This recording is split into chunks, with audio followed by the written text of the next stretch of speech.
Hello friends, welcome back to another reaction video. So दोस्तों, आजकल YouTube में expose का गेम कुछ ज़्यादा ही ट्रेंड कर रहा है।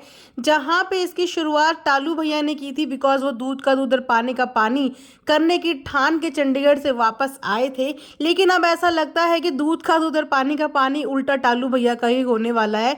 बिकॉज अपने व्लॉग पोस्ट करने के बाद टालू भैया के जवाब में वहां से सुन्नी दीदी ने भी अपना एक व्लॉग पोस्ट कर दिया है और उसमें उन्होंने टालू भैया के सारे सवालों का बहुत ही बेहतरीन तरीके से जवाब दिया है। और इस व्लॉग में ये साउंड कर रहा था कि सुन्नी दीदी पूरा का पूरा अपने चंडीगढ़ वाले भाई का सपोर्ट करने के लिए उतरी हैं मैदान में, और डंके की चोट पे वो ये कहती हुई नजर आई कि मैं तो हमेशा सच ही बोलती हूँ, सच का साथ देती हूँ, ना मुझे किसी से डर है ना मुझे किसी से लेना देना है, लेकिन जो सच होगा मैं वही बोलूंगी।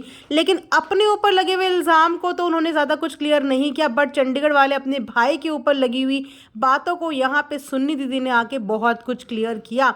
जहां पे उन्होंने ये बोला कि 10,000 रुपए की बात टालू ने उठाई थी। उन 10,000 रुपए में सुन्नी दीदी ने ये चैलेंज किया कि ला मुझे 10,000 रुपए दे, मैं दिखाऊंगी 10,000 रुपए में घर का खर्चा चलाना। जहां पे उन्होंने बताया कि घर अपना है, बिजली का बिल भरना है, खाना पीना देखना है, बच्चों की पढ़ाई भरनी है, तो 10,000 में तो ये खर्चा मैं भी उठा लूंगी, और तेरे लिए तो 10,000 ही काफ़ी है, जो नशे में पड़ा रहता था उसके लिए तो 10,000 ही बहुत ज़्यादा है। उसके बाद सुन्नी दीदी ने अपना दीदी को टारगेट करते हुए भी कहा कि जहां पे इंटरव्यू में अपना दीदी ने ये स्टेटमेंट दिया था कि मुझे वहां पे खाना नहीं दिया गया, जिसकी वजह से मैं आज बीमार हूं, जिसकी वजह से मेरी ये स्थिति है।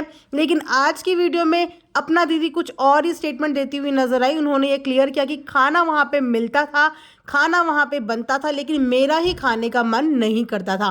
तो दोनों ही स्टेटमेंट में जमीन आसमान का फर्क है। इंटरव्यू वाली स्टेटमेंट में बोला गया था कि मुझे वहां पे खाने को नहीं मिला, और यहाँ पे आज बोला गया कि मुझे खाना तो मिलता था लेकिन मेरा खाने का मन नहीं करता था, बिकॉज वहां पे चिकन की स्मेल आती थी। और इस बात को क्लियर करते हुए भी सुन्नी दीदी ने बोला कि चिकन वहां पे नीचे वाले फ्लोर में बनता था, ऊपर वाले फ्लोर में चिकन बनता ही नहीं था। उन्होंने बोला कि मैं खुद भी वेजिटेरियन हूँ और मैं खुद भी इन चीज़ों का परहेज करती हूँ, वहां पे चिकन की ऐसा कोई स्मेल नहीं आती थी।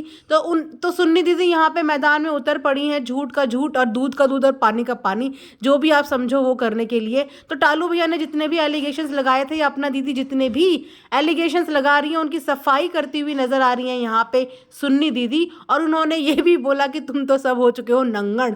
अपनी हरियाणवी भाषा का प्रयोग करते हुए उन्होंने बोला तुम हो चुके हो नंगण, मतलब इज्जत की तुम्हें अब कुछ परवाह नहीं है, लेकिन मुझे इज्जत की परवाह है, क्योंकि मैंने एक बेटी ब्याई हुई है और मेरी एक बेटी ससुराल रहती है। तो मैं इसीलिए कुछ भी बोलने से पहले, कुछ भी करने से पहले सोचती हूँ कि इसका असर और इसका फर्क कहाँ पे पड़ेगा।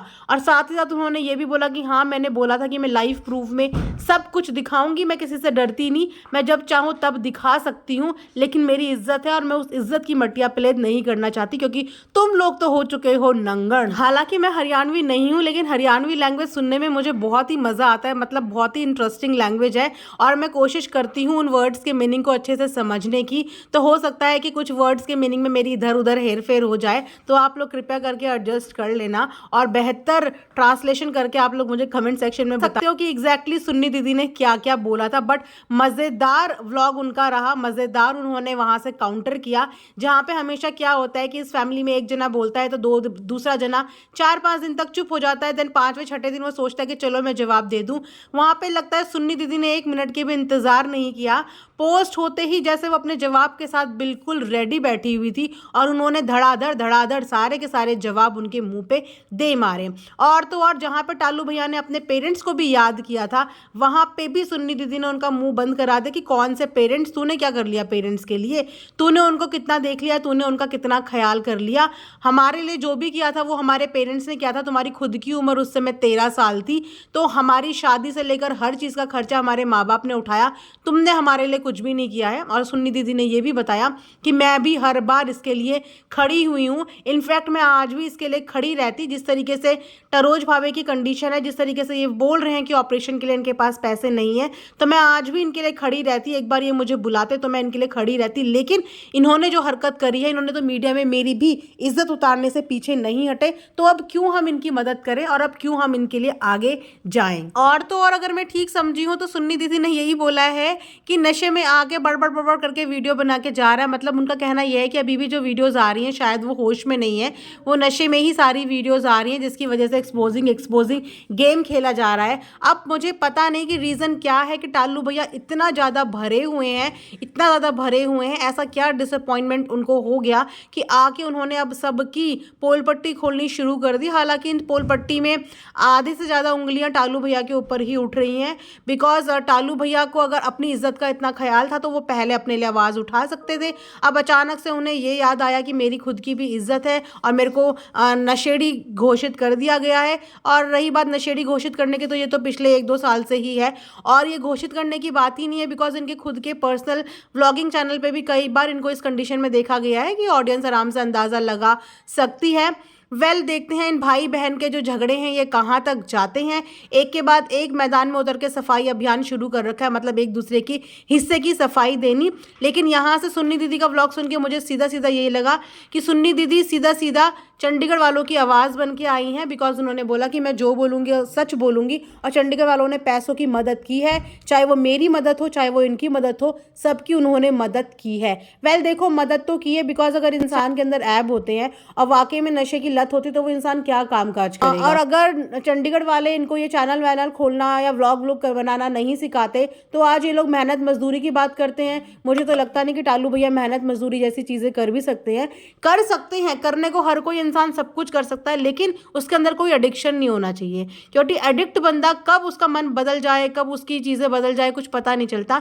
तो वहाँ पे मुझे तो लगता है कि चंडीगढ़ वालों ने इनको कम से कम एक प्लेटफॉर्म तो खोल के दिया कि भैया बनाओ और खाओ, कमाओ और खाओ। एंड यस, आज की डेट में 1000-2000 रुपए के लिए भी आप खुद देखिए कि हमारे घर पे हमारे हाउस हेल्प पूरे महीने काम करते हैं आके, चाहे सर्दी हो चाहे गर्मी हो, और उसके बाद उन्हें मिलते हैं 2-3 हज़ार रुपये। तो वहाँ पे अगर आपको अपने ही घर पे रहने को भी अच्छा मिल रहा है, खाने को भी अच्छा मिल रहा है, सोने को भी अच्छा मिल रहा है और 10,000 रुपये भी मिल रहा है और आपके घर फैमिली सब खुश है, तो इससे बढ़कर तो कुछ नहीं हो सकता ना। प्लस आप ऐसी यारी दोस्ती से दूर हैं, ऐसी सोसाइटी से दूर है जहाँ पे आपको लत लगने की दोबारा चांसेस हो सकते हैं। ठीक है, कोई इंसान गलत होता है, लेकिन कम से कम अगर उसने तुम्हारे लिए अच्छा किया है तो उस अच्छे को हमेशा याद रखो और एक्नॉलेज करते रहो। तो सुन्नी दीदी तो यहाँ पे आके काफ़ी ज़्यादा चीज़ें क्लियर कर दी हैं, क्योंकि मैंने अभी इससे पहले भी पॉडकास्ट डाला था तो उसमें भी लोगों के मल्टीपल थॉट्स थे।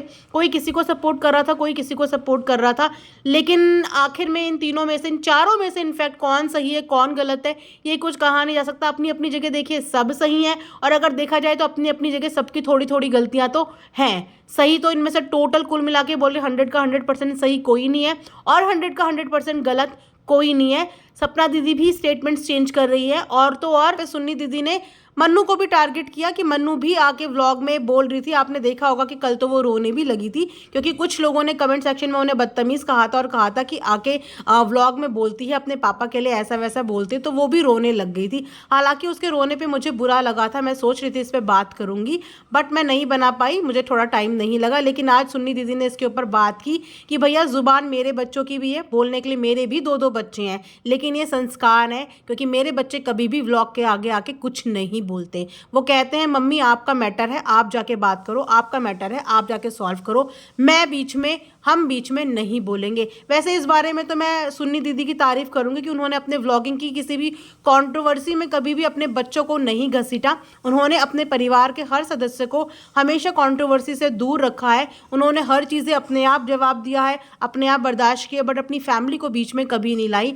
वहीं पर मैं बात करूँ अगर मन्नू की, तो देखो वो भी बच्ची है और जैसे कि उसकी मम्मी के पास उसके अलावा कोई भी नहीं है, अकेले में दोनों बात करते होंगे, इमोशंस होते हैं, फीलिंग्स होती हैं, तो बच्चे के अंदर वो फीलिंग्स आ जाती हैं। और देखा जाए तो अपना दीदी का काफ़ी हद तक व्लॉग तनु हैंडल करती है, तो उसके मुंह से निकल गया होगा। लेकिन येस, अपना दीदी को बच्चे को ये सब बोलने से रोकना चाहिए, बिकॉज आप हर किसी का मुंह बंद नहीं करवा सकते। हर इंसान अलग अलग सोच का है, अलग अलग विचारधारा का है, किसी को ये बोलना पसंद है, किसी को ये बोलना पसंद नहीं है। खामोखाम बच्ची जो है वो ट्रॉल होगी, खामोखाम उसके लिए बैड कमेंट्स आएंगे, तो इससे बेटर है कि आप बच्चे को हर कंट्रोवर्सी से दूर रखो, अपने घर के अंदर रखो, उसको कैमरे के आगे कुछ भी बोलने मत दो ताकि उसके ऊपर उंगली ना उठे। अब देखिए कि आपके अपनों ने ही इस बात का जिक्र कर दिया और संस्कारों पे यहाँ पे बात उठा दी, तो आप ऐसा कोई हरकत ना करें जिसकी वजह से बच्चे को भी सुनना पड़े, बिकॉज बच्चे स्कूल गोइंग होते हैं, मैं हमेशा से बोलती हूँ तो उनको ये सब चीज़ें ना फेस नहीं करनी चाहिए और इन सब मामलों में नहीं आगे बढ़ना चाहिए। तो ये था मेरा आज का एक रिएक्शन। आप लोग भी बताना कि आपको क्या लगता है कि ये कंट्रोवर्सी चल क्या रही है, कौन किसकी पार्टी में है, कौन किसके लिए बोल रहा है, कुछ भी समझ में नहीं आ रहा। अभी कोई किसी का सपोर्ट करता है, कल कुछ और अलग हो जाता है, पता नहीं चलता इस पूरे मैटर में कौन सही है कौन गलत है। कमेंट सेक्शन में ज़रूर अपनी राय बताना। यहीं पे आज का रिएक्शन एंड करती हूँ। Thanks for watching earth mom Dehradun.